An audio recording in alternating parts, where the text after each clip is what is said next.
सभी विद्यार्थियों का देखिए एक बार फिर हमारे YouTube channel MD Ali sir में एक बार फिर स्वागत है। आज हम आपके लिए लाए हैं आरबी त्रिपाठी नूतन 4C का उदाहरण नंबर 3। सिद्ध कीजिए कि बिंदु ए बी सी संरेख हैं। संरेख का मतलब होता है एक ही रेखा पर स्थित है। चलिए सबसे पहले हम यहाँ हल डाल देते हैं। देखिए हमारे पास दिया है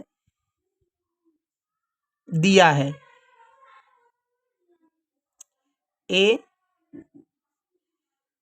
जो बिंदु है हमारे पास C प्लस ए, बी बराबर दिया गया है हमारे पास C A प्लस बी, सी बराबर दिया है हमारे पास A कॉमा B प्लस सी। देखिए तीन बिंदु हमारे पास ए बी सी दिए गए हैं। सबसे पहले मैं इनमें मान लेता हूं x1 and y1, x2 and y2 and x3 and y3।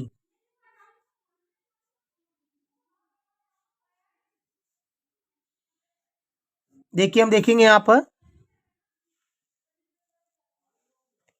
हमारे पास देखिए x1 है, ये y1 है तो x1 b है, y1 हमारे पास C प्लस ए है, ये x2 है, ये y2 है तो C A प्लस वी, ये x3 है, ये y3 है तो A and V plus C.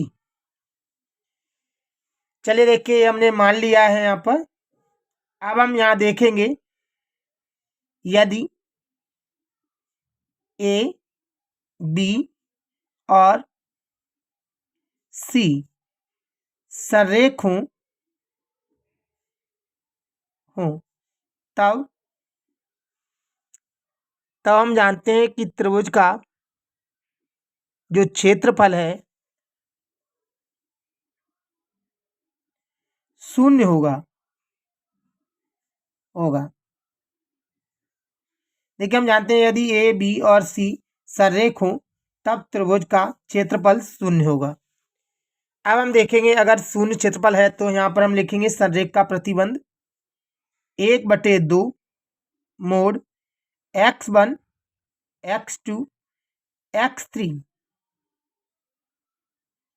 y1 y2 y3 1 1 1 बराबर हमें सिद्ध करके लाना है 0। चलिए क्योंकि हमें पता है कि त्रिभुज का क्षेत्रफल ये हो गया, इसका जो मान होगा वो शून्य होगा। अब हम यहाँ पे देखिए वैल्यू पुट करेंगे x1 y1 के। चलिए 1/2 का 2 मोड x1 का मान हमारे पास b है, x2 का मान हमारे पास c है, x3 का मान हमारे पास a है, y1 का मान हमारे पास c प्लस ए, y2 का मान a प्लस बी, y3 का मान b प्लस सी।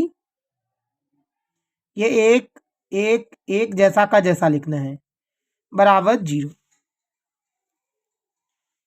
अब हम यहाँ देखते हैं, देखिए यहाँ पर हम प्रसार कर सकते हैं। देखिए मैं यहाँ पर C1 के सापेक्ष प्रसार कर रहा हूँ, C3 के सापेक्ष प्रसार कर रहा हूँ। मैंने कहा देखिए इसमें वैसे आप R1 R2 R3 किसी के भी सापेक्ष प्रसार कर सकते हैं, या C1 C2 या C3 किसी के भी सापेक्ष प्रसार कर सकते हैं।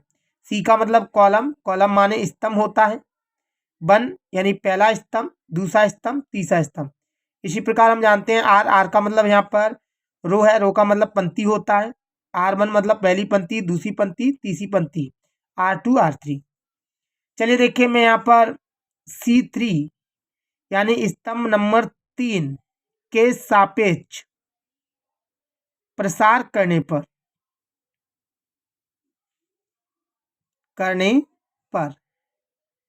चलिए देखिए मैं प्रसार करके लाता हूं 1/2 जैसा का जैसा बड़ा ब्रैकेट। यहां हम देखेंगे तो C3 ये है हमारे पास, C3 के अवयव हैं 1 2 3, ये तीनों C3 के अवयव हैं। तो पहला अवयव यहाँ ले लेते हैं हम, दूसरा अवयव यहाँ पर और तीसरा अवयव यहाँ पर। यहाँ पर देखिए बड़ा कोष्टक है जो बंद कर देते हैं हम, बराबर ले लेते हैं 0, ये दिया गया है 0। चलिए हम देखेंगे यहाँ पर मोड लगा देते हैं। हम देखेंगे, देखिए इसका ये पहला अवयव जो है C3 का वो 11, 12, 13 मतलब 1 और 3 को अगर हम ऐड करेंगे तो 4 होगा। 4 एक सम संख्या है, अगर ये सम है तो ये प्लस का आएगा, तो प्लस का 1 हो गया। हम देखेंगे दूसरा अवयव C3 का जो दिया है ये वाला 1 है, यानी 21, 22, 23 2 और 3 5 होते हैं। 5 एक विषम है, विषम माइनस का आएगा।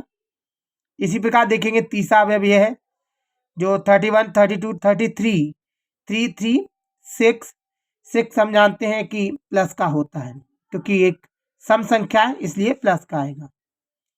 अब हम देखेंगे, देखिए हमने ये वाला अवयव लिया है तो इसकी ये पंक्ति, ये स्तंभ चला जाएगा, तो यहाँ पर बचेगा C A and A plus V and B plus C।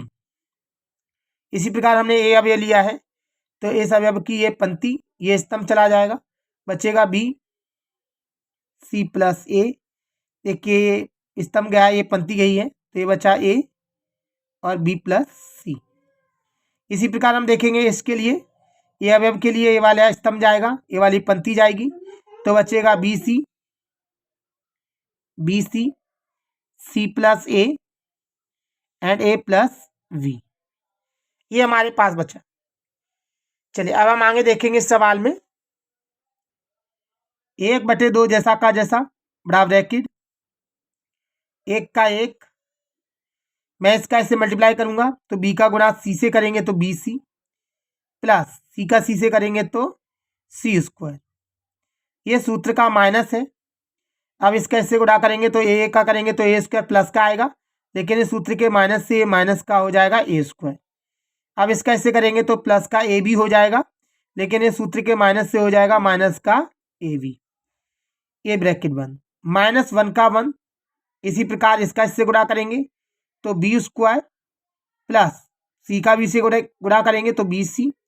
ये सूत्र का माइनस, इसका इससे गुणा करेंगे तो AC प्लस का आएगा, लेकिन ये माइनस सूत्र का है, इससे CA हो जाएगा माइनस का। इसे देखिए CA या AC लिख सकते हैं। इसी प्रकार हम A का गुणा करेंगे तो A² हो जाएगा, लेकिन हम जानते हैं प्लस का आएगा, लेकिन ये माइनस का सूत्र लगा है इसलिए माइनस का A² हो जाएगा प्लस 1 का 1। इसी प्रकार इसका इससे गुणा करेंगे हम, A का गुणा हम B से करेंगे तो AB हो जाएगा AB। अब इसका इससे गुणा करेंगे तो प्लस का BU² हो जाएगा, ये सूत्र का माइनस। इसका इससे गुणा करेंगे तो प्लस का C², ये माइनस लगा इसलिए माइनस का C²। इसका इससे गुणा करेंगे तो CA, ये माइनस लगा इसलिए माइनस का CA हो जाएगा। ये ब्रैकेट 1 बड़ा ब्रैकेट 1 बराबर 0 का 0 रखेंगे। आप आगे हम देखेंगे 1/2 का 2, बड़ा ब्रैकेट लगा दिया हमने। 1 का गुणा किसी भी संख्या से करने पर वही की वही संख्या आएगी, जैसा का जैसा। अब इस माइनस का 1 का गुणा अगर किसी से करेंगे तो इसके चिन्ह बदल जाएंगे, तो ये माइनस का हो जाएगा B², ये प्लस का है तो माइनस का हो जाएगा BC, ये माइनस का है तो प्लस का हो जाएगा CA, ये माइनस का है तो प्लस का A² हो जाएगा। अब इसी प्रकार हम 1 का गुणा करेंगे प्लस का, तो कोई चिन्ह में परिवर्तन नहीं होगा, जैसा का जैसा रहेगा। B² minus C² minus CA बड़ा ब्रैकेट 1 बराबर हो जाएगा 0। अब देखिए हम आगे देखेंगे इस सवाल में 1/2 का 2। अब आप देखिए यहाँ पर ये जो BC है हमारे पास ये प्लस का है, जबकि ये BC हमारे पास माइनस का है। BC में से BC जाएगा तो 0 बचेगा। इसी प्रकार हम देखेंगे C² देखिए प्लस का है, जबकि ये C² माइनस का, ये भी कट गया 0 हो गया। A² माइनस का है, A² प्लस का, ये भी कट गया। AB माइनस का है और AB प्लस का, ये भी कट गया। B² माइनस का और ये B² प्लस का, ये भी कट गया। अब हम देखेंगे CA है जो प्लस का है और ये CA माइनस का है, कट गया। हम यहाँ पर देखेंगे, देखिए कोई संख्या हमारे पास नहीं बच रही है, अर्थात हमारे पास बचता है 0 बराबर। हम देखेंगे लास्ट में क्या था 0। अब हम यहाँ पर देखेंगे 1/2 का अगर हम 0 से गुणा करें तो ये 0 हो जाएगा बराबर जीरो हो जाएगा। देखिए हमारा आंसर आ चुका है, हमने देखा हमारा LHS बराबर RHS दोनों समान आ चुके हैं। अतः हम कह सकते हैं अतः